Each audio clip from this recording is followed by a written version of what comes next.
ये अल्लाह के नबी का अखलाक। गाली का जवाब आपने गाली से नहीं दिया। आजकल सोशल मीडिया पर एक पोस्टर बड़ा वायरल हो रहा है।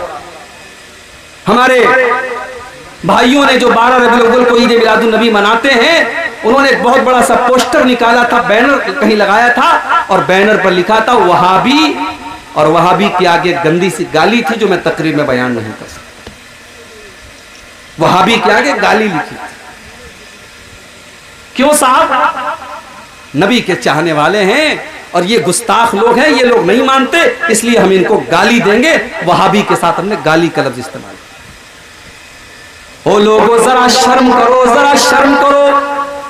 जिस नबी की मोहब्बत के नाम पर तुम आज दूसरों को गाली दे रहे हो, उस नबी ने अपनी जुबान से कभी गाली नहीं दी। उस नबी का हाल तो ये था। अम्मा आयशा फरमाती हैं, मां कान रसूलुल्लाह सल्लल्लाहु अलैहि वसल्लम फाहिशन वला मुतफाहिशन। अल्लाह के प्यारे नबी ने कभी अपनी जुबान से गंदा लफ्ज इस्तेमाल नहीं किया, कभी गाली के जवाब में भी आपने गाली नहीं दी। वला सख्खाबन फिल अस्वाक। अल्लाह के प्यारे नबी बाजारों में चीखने चिल्लाने को पसंद नहीं करते थे। हो लोगों, जो नबी बाजारों में चिल्लाने को पसंद नहीं करता था, आज उस नबी की मोहब्बत के नाम पर आप डीजे बजा रहे हैं, सारे गांव को सुना रहे हैं, सारे घर वालों को, सारे मोहल्ले वालों को सुना रहे हैं, रास्ते बंद कर रहे हैं। आज मेरे पास वीडियो आया है मुंबई का, बड़े बड़े बड़े डीजे बज रहे हैं, गाने बज रहे हैं, म्यूजिक बज रहे हैं। जिस नबी ने म्यूजिक की आवाज सुनकर अपने कानों में उंगलियां डाली हो, जिस नबी ने म्यूजिक को शैतान का आला करार दिया हो, आज उस नबी की पैदाइश के जश्न के नाम पर आप म्यूजिक बजा रहे हैं। केक भी काटा जा रहा है। नबी ने तो अपना नाम नहीं काटा। हजरत अली रजी अल्लाह ताला अन्हु सुलह हुदैबिया के मौके पर जब अल्लाह के नबी ने कहा कि मोहम्मदुर रसूलुल्लाह काट करके मोहम्मद इब्ने अब्दुल्ला लिख दो, तो हजरत अली ने कहा कि मैं रसूलुल्लाह का लफ्ज नहीं काट सकता।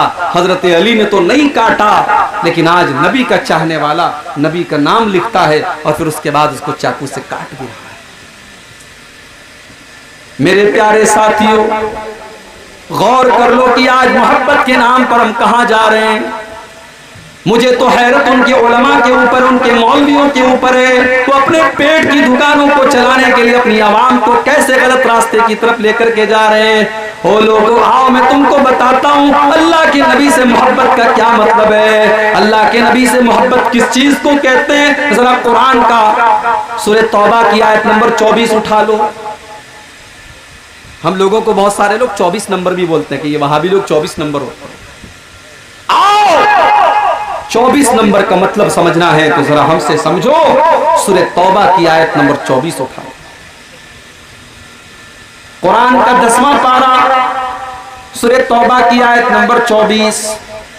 अल्लाह फरमाता है, कुल इन काना आबाउकुम व अबनाउकुम व इख्वानुकुम व अज़वाजुकुम व अशीरतुकुम व अमवालुन इक्तरफ्तुमुहा व तिजारतुन तखशौना कसादहा व मसाकिन तरदौनहा।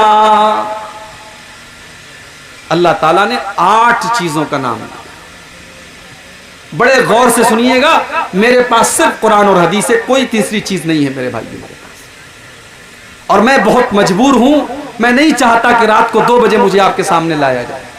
मैं चाहता हूं कि ऐसे टाइम मुझे तकरीर का मौका दिया जाए जब आप गौर से मेरी बात को सुने और मैं अच्छे तरीके से समझा सकूं। लेकिन मैं जानता हूं ये बहुत मुश्किल काम है। रात के 2 बजे हैं, आपको नींद भी आएगी, बहुत सारी बातें आपके सर के ऊपर भी जाएंगी। मैं कोशिश करूंगा आपको अपनी बात समझाने। अल्लाह ने 8 चीजों का नाम लिया। अल्लाह फरमाता है कि ऐ मेरे नबी आप ऐलान कर दीजिए, कुल इन काना आबाउकुम, ऐ मेरे नबी आप ऐलान कर दीजिए कि ऐ मुसलमानों 8 चीजें ऐसी हैं जिनसे तुम बहुत ज्यादा मोहब्बत करते हो। 8 चीजें ऐसी हैं जिनसे तुम बहुत ज्यादा प्यार करते हो। सबसे पहली चीज, कुल इनकाना आबाउकुम, अगर तुम अपने बाप से प्यार करते हो। कौन अपने बाप से प्यार नहीं करता? कोई बदनसीब होगा, कोई बदबख्त होगा, कोई नामुराद होगा जो अपने बाप से मोहब्बत नहीं करे। वरना जिसके अंदर कॉमन सेंस है, जिसके अंदर जरा सी भी अक्ल है, सूझबूझ है, वो अपने बाप की इज्जत करेगा, बाप की कद्र करेगा। वो जानता है बाप ने मेरे लिए कितनी तकलीफें उठाई। दुनिया में कभी माँ बाप को मत सताना मेरे भाई, वरना दुनिया ही में अल्लाह ताला सजा देगा। 2 गुना ऐसे हैं जिसकी सजा अल्लाह आखिरत में तो देगा ही देगा, दुनिया में भी अल्लाह उसकी सजा देता। अल्लाह के प्यारे नबी फरमाते हैं इसनान युअज्जिलुहुम अल्लाहु फिद दुनिया, 2 गुना ऐसे हैं जिनकी सजा अल्लाह ताला दुनिया ही के अंदर दे देता है। कौन से 2 गुनाह? फरमाया अल-बग़्य व उक़ूक़ुल वालिदैन, किसी के ऊपर जुल्म करना और माँ बाप को तकलीफ देना, माँ बाप से रिश्ता काटना, माँ बाप को सताना, ये 2 गुनाह ऐसे जिनकी सजा अल्लाह ताला दुनिया ही के अंदर दे देता है।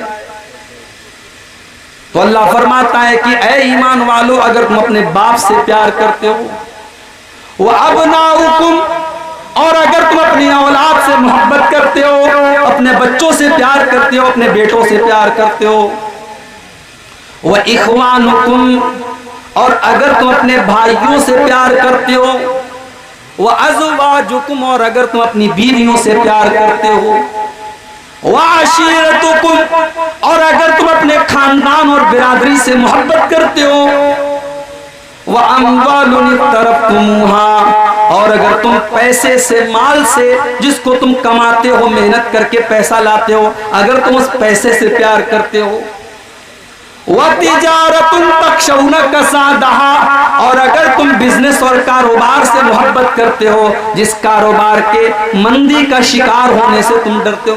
कारोबारी को सबसे ज्यादा डर क्या होता है?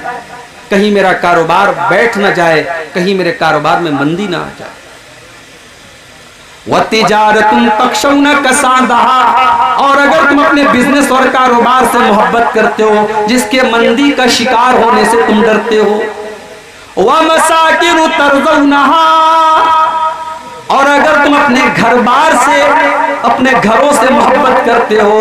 अल्लाह इन 8 चीजों का नाम लेने के बाद फरमाता है मेरे बंदो, अगर इन 8 चीजों से तुम मोहब्बत करते हो, अहब्ब इलैकुम मिनल्लाहि व रसूलिही व जिहादिन फी सबीलिही, अगर इन 8 चीजों की मोहब्बत अल्लाह से ज्यादा हो जाए, रसूल से ज्यादा हो जाए, और अल्लाह की राह में जिहाद से ज्यादा हो जाए, फतरब्बसू हत्ता याती अल्लाहु बिअम्रिही, तो तुम अल्लाह के अज़ाब का इंतजार करो। अब आज जरा अपने गरेबानों में झांक के देखो मेरे भाई, कि बाप से ज्यादा मोहब्बत है कि नबी से ज्यादा मोहब्बत है? औलाद से ज्यादा मोहब्बत है कि नबी से ज्यादा मोहब्बत है? भाई से ज्यादा मोहब्बत है कि नबी से ज्यादा मोहब्बत है? बीवी से ज्यादा मोहब्बत है कि नबी से ज्यादा मोहब्बत? कहने को तो हर आदमी कहेगा कि नहीं साहब, हम तो सबसे ज्यादा अपने नबी से प्यार करते हैं। अगर नबी से प्यार करते हो तो बीवी को बेपर्दा लेकर के तुम पूर्णिया बाजार में क्यों गए? अगर नबी से प्यार करते हो तो औलाद के लिए तुमने सूद और ब्याज का धंधा क्यों किया? अगर नबी से ज्यादा प्यार करते हो तो बेहतरीन घर बनाने के लिए तुमने हराम कमाई को क्यों चुना? अगर तुम अपने कारोबार से ज्यादा नबी से प्यार करते हो तो अपने कारोबार के लिए तुमने नमाज को क्यों छोड़ा? तुमने मस्जिद में जाना क्यों छोड़ा? मेरे भाइयों, अल्लाह तबारक व तआला ने सूरह तौबा की आयत में कसौटी बता दी है। अल्लाह ने कसौटी बता दी है, परख लो अपनी मोहब्बत को। अगर ये 8 चीजों की मोहब्बत तुम्हें अल्लाह से बढ़ करके है, रसूल से बढ़ करके है, और अल्लाह की राह में जिहाद से बढ़ करके है, फतरब्बसू हत्ता याती अल्लाहु बिअम्रिही, तो तुम अल्लाह के अजाब का इंतजार करो। सहाबा ने कोई जुलूस नहीं निकाला, सहाबा नारे नहीं लगाते थे, सहाबा के घरों में झंडियां नहीं लगती थी, मगर सहाबा इस कसौटी पर पूरे पूरे उतरते थे। सहाबा अल्लाह के प्यारे नबी से सच्ची मोहब्बत करते थे। जब मौका पड़ा उन्होंने अपने माँ बाप को भी कुर्बान कर दिया, मौका पड़ा अपनी औलाद को भी कुर्बान कर दिया, मौका आया अपने जान माल को कुर्बान कर दिया, मौका आया तो सब कुछ कुर्बान कर दिया। अब्दुल्लाह इब्न उबई को देखो, बहुत बड़ा मुनाफिक है, मुनाफिकों का सरदार है। अब्दुल्लाह बिन उबई ने अल्लाह के नबी को गाली दे दी, बुरा भला कह दिया। अब्दुल्लाह बिन उबई के बेटे को पता चला, अब्दुल्लाह बिन उबई तो मुनाफिक है, लेकिन उसका बेटा सच्चा मुसलमान है, नबी का सहाबी है, नबी का साथी है। बेटे को पता चला कि बाप ने अल्लाह के नबी की गुस्ताखी कर दी है, बाप ने अल्लाह के नबी के बारे में कुछ नाजेबा कलमात कह दिए। क्या कहा था बाप ने? कुरान करीम में अल्लाह ताला ने अब्दुल्ला बिन उबई की गाली को बयान किया है कि अब्दुल्ला बिन उबई ने क्या कहा था अल्लाह के नबी को। अब्दुल्ला बिन उबई ने कहा था लयुखरिजन्नल अअज़्ज़ु मिनहल अज़ल। उसने कहा था जब हम मदीना पहुंचेंगे तो इज्जत वाला जिल्लत वाले को निकाल देगा। उसने अपने आप को इज्जत वाला कहा था और अल्लाह के प्यारे नबी को जिल्लत वाला कहा था। यही गाली दी थी उसने अल्लाह के नबी को। और जब उसके बेटे को पता चला, बुखारी के अल्फाज हैं, बेटे ने अपने बाप को रोक लिया। बेटे ने बाप को रोक लिया और कहा कि मैं तुम्हें मदीना में जाने नहीं दूंगा जब तक मेरे अल्लाह के प्यारे नबी तुम्हारे बारे में इजाजत नहीं देंगे, तब तक मैं आपको मदीने में जाने नहीं दूंगा। उसके बाद जब अल्लाह के नबी आते, अब्दुल्ला बिन उबई का बेटा कहता है कि ऐ अल्लाह के रसूल, मुझे पता है कि मेरे बाप ने आपके साथ बहुत बदतमीजी की है, मुझे पता है मेरे बाप ने आपको बहुत बुरा भला कहा है।